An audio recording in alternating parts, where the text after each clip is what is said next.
Hi, St. Clair's. This week, Ms. Suzanne is going to share one of her favorite gospel stories with us. But first, we're going to have a little Halloween humor with Rowan and Meredith and their buddy outside. Let's go outside and meet them. Hi! This is Rowan. And this is Meredith. And this is Mr. Bones. He's here with us because we're going to have a little bit of Halloween fun today since Halloween is coming up.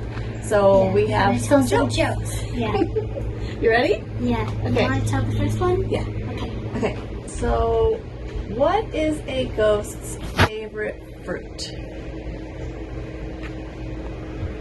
I don't know. Blueberries.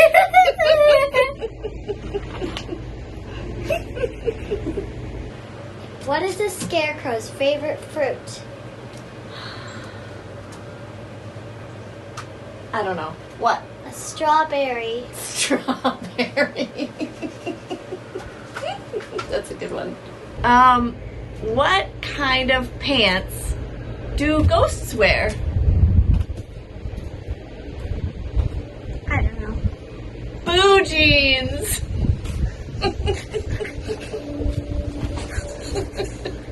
Get it? Yeah. Where do ghosts buy their food?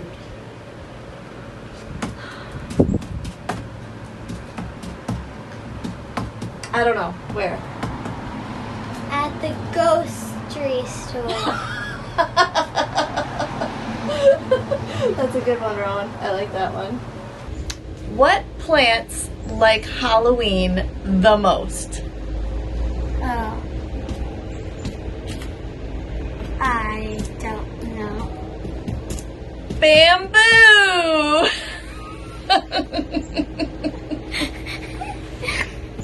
Okay. Did you snort? No. Oh. Okay, ready for the next one? I think so. Okay. Why don't skeletons play music in church? I don't know. Why? Because they don't have any organs.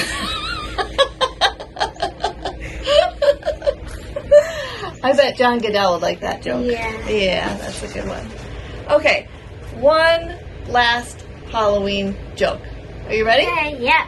Why do ghosts like to ride in elevators?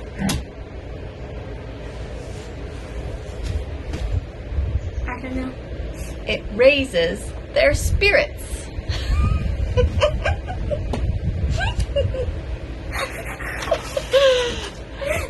Well, we hope you enjoyed our jokes. Happy Halloween! Bye. Hi, boys and girls. I hope you're doing well. Today's gospel reading comes from Matthew, and it's one of my favorites because it kind of shrinks all the things that Jesus taught us into a couple rules, which I really like. So I'm going to read it now, and then we'll talk about it. It's Matthew chapter 22, verses 34 to 40. But when the Pharisees heard that he had silenced the Sadducees, they gathered together, and one of them, a lawyer, asked him a question to test him. Teacher, Jesus, which is the greatest commandment of the law? And he said to them, you shall love the Lord your God with all your heart and with all your soul and all your mind. This is great and first commandment. And a second is like this, you shall love your neighbor as yourself. On these two commandments depend all the laws and the prophets. That's the end of the reading. So I kind of like rules because they kind of help me know what to do. Some rules, when you get grown up, you have to question them and think, okay, are these really good rules?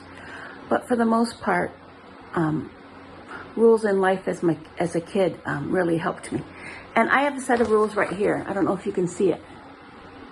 It's for if you absentee vote by mail in Tennessee. And they give you all these rules. You must request a ballot. You must complete the absentee ballot. You must follow the steps. So all these rules kind of help people. And some people argue over the rules, and they might say certain rules are more important than others, and they might even argue over which things are more important to follow. And sometimes people go pretty upset if others disagree with what they think is the most important rule. And sometimes people don't follow rules, and often we make mistakes and don't follow rules. So what do you think might be the most important rule on the list? It's pretty tough to say, but on this list, I would say that the most important rule is you must request a ballot even if you voted by absentee in the August election. So that's pretty important, because if you miss that rule, you're not going to be able to fulfill the other rules.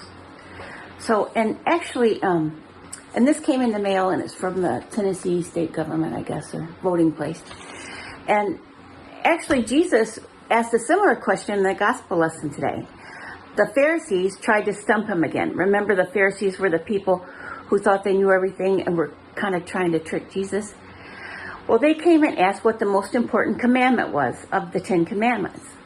So the people of that time had the 10 Commandments, and which were a really big deal for them. But they had even more laws on top of that. Actually, hundreds of specific rules that governed how they were supposed to live. And they wanted Jesus to mess up somehow by picking one of those rules over the other rules. As always, though, Jesus was too smart to fall into their trap. So he narrowed the commandments down to 2 key things. And this is what I really love. All the commandments, 10 commandments together, can be narrowed down to 2 key things. 1, love your neighbor. 1, love God. And 2, love your neighbor. Jesus said that the number 1 rule was to love God with all your heart, soul, and mind. And that means everything we do, think, or say should be done with God in mind. And he thinks that's the most important thing. And really, when you think about it, you can't go wrong if every decision you make is based on God. This isn't loving your neighbor as yourself is another important one. Love God, love neighbor. But it doesn't mean like just your neighbor next door. When I was little, I used to think it just meant like your neighbor next door to your house. And I lived in a very busy apartment place. And so I thought, well, I have to love all these neighbors.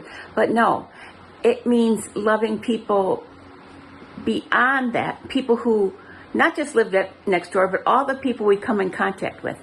Jesus said when we do those things, love God and love our neighbor, everything else falls into place. And I'm here to tell you, after 63 years, I found that to be true too, if you want to go on my experience.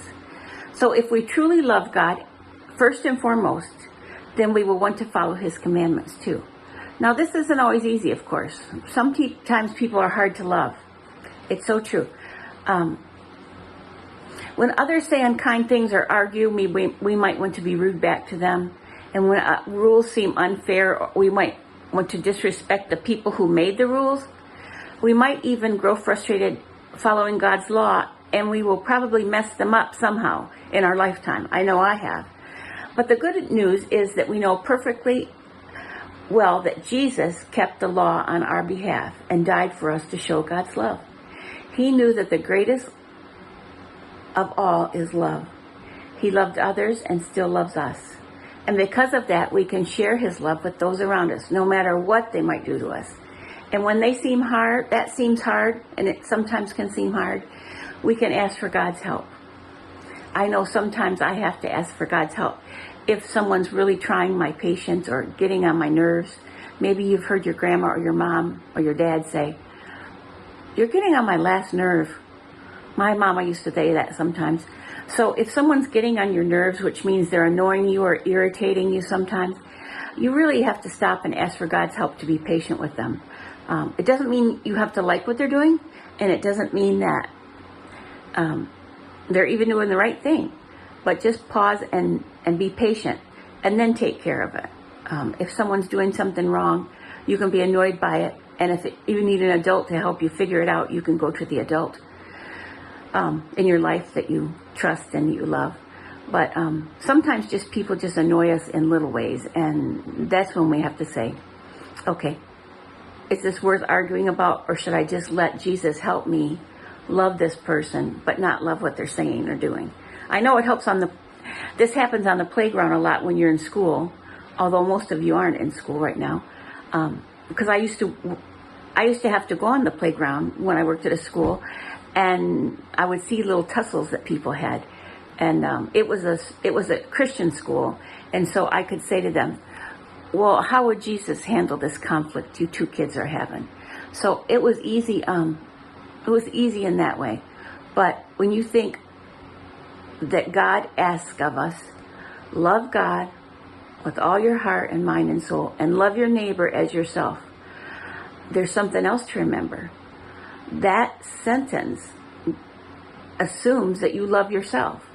And everyone should love their self because they are made in the image and likeness of God. So sometimes we forget to love ourselves as grown-ups too, and as kids. And so when it says love your neighbor as yourself, remember to love yourself. You're a creation of God. You have good gifts. You have good talents. It doesn't mean you're perfect, because nobody's perfect. And you can work on those things that you don't think are good or are not up to speed, basically. But remember to love yourself. Love God with all your heart, mind, and soul, and love your neighbor as yourself. And don't forget to love yourself. I love all of you, as a matter of fact. So I'm going to close with a little prayer. Dear God, thank you for your laws. Help us to remember that love is the most important one. Help us to share your love with those around us. Thank you for the love you provide. In Jesus' name, amen. Now, it's a little hot here in Tennessee today. It's going to be like 80-something degrees, which I am not a fan of in October. I want to see cooler weather when it's fall. I want to see the leaves changing. And they're just starting to change a little bit. But anyway, it's going to be too warm today for me. And I put away all my summer clothes. I just have a couple tops that are more summery. So I'm not going to take Ruby out a lot today because it is so hot out there. It's like a hot summer day. I hope you're doing well. And can you believe October is almost over? And I hope you're able to go to the trick-or-treat in the church parking lot circle, where you would just go car to car and pick up a candy. I don't know how many of you plan to, but I hope that some of you get to go. Anyway, take care until next time. Love you, love your neighbor, love yourself, and love God.